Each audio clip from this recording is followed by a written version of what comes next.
کہ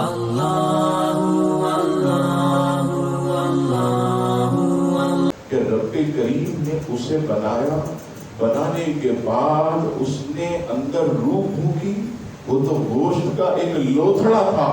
رب نے روح پھونکی، روح پھونکنے کے بعد جو ہے اسے روشنی میں لایا، روشنی میں لانے سے پہلے اس کے لیے دودھ کی طرح غذا کا انتظام کیا، پھر اس کی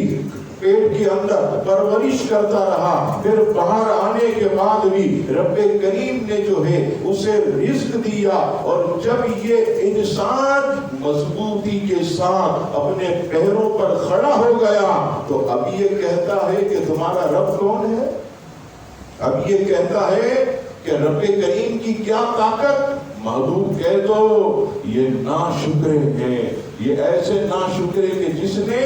کریم پروردگار کا شکر ادا نہیں کیا، بلکہ انہوں نے بتوں کی پرستش کی جو نہ نفع دے سکتے ہیں نہ نقصان دے سکتے ہیں۔ یہ جو ہے گلی سڑی ہڈیوں کو دیکھ کر کہتا ہے رب کریم جو ہے اسے دوبارہ زندہ کرے گا؟ تمہارا رب تو جو ہے بہت شان والا اور بہت عظمت والا ہے۔